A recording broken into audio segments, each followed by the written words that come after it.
এই উম্মত তো এক নেকি দিয়া জান্নাতে যাবে। কয় নেকি দিয়া? একটা নেকি দিয়া জান্নাতে যাবে এই উম্মত।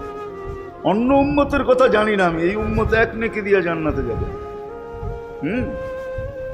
নবীর একটা আদর্শের কারণে জান্নাতে যাবে। সিরত মানি আদর্শ।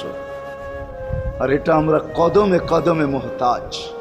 কেননা এই ছোট জীবনটা যদি গ্রহণযোগ্যতা পর্যন্ত পৌঁছাইতে হয় আল্লাহর কাছে, চাই নারী হই, চাই যুবক হই, চাই বৃদ্ধ হই, যেই মানুষই হই না কেন, যেখানেরই হই না কেন, যেই বাসারই হই না কেন, যেই বর্ণেরই হই না কেন, যেই পেশারই হই না কেন, যেই সোসাইটিরই হই না কেন, এই জীবনটাকে যদি গ্রহণযোগ্যতা পর্যন্ত পৌঁছাইতে হয় কার কাছে? দুনিয়া আলাদের কাছে না, মালিকের কাছে, যিনি এক ফোঁটা পানির থেকে অস্তিত্ব দিছেন, যার কাছে আবার আমাদেরকে ফিরা যেতে হবে।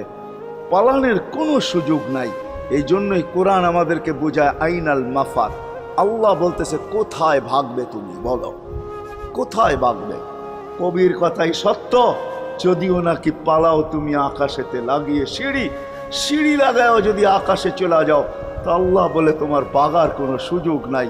কেননা ইল্লা বি সুলতান, ওইখানেও আমার রাজত্ব, এইখানেও আমার, তাইনো আমার রাজত্ব, বামে আগে পিছে উপরে নিচে সর্বত্র আমার রাজত্ব। আমার রাজত্বের বাহিরে যাওয়ার ক্ষমতা তোমাদের নাই। দ্বিতীয় কথা এটো, আইনা আনা মাআকুম আইনা মা কুনতুম, যেখানে যাবে ওইখানে আমি সঙ্গে থাকবো। আমাকে দূর করতে পারবে না। যদি করো তাহলে তুমি থাকবে না, তোমার অস্তিত্বই থাকবে না। কেন আমাদের ভিতরে আল্লাহ নাই বটে, কিন্তু আল্লাহর একটা পাওয়ার আছে যেটাকে রূহ বলে। কুলির রূহ মিন আমরি রব্বি।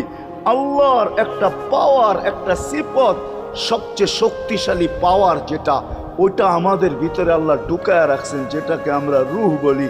কোরআনের ভাষায় রূহ বলে, বাংলা ভাষায় আত্মা বলে।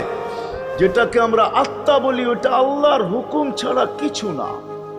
আল্লাহ বলে ওটা মনে করে নাও আমি তোমার ভিতরে আছি, কেন এটা আমারই জিনিস। কুলির রূহ মিন আমরি রব্বি। আমাকে পৃথক করলে আর তুমি থাকবে না। তখন তোমার চক্ষু থাকবে আইন লা তানজুর, তোমার চক্ষু থাকবে দেখবে না। উদুন লা তাসমা, কান থাকবে শুনবে না।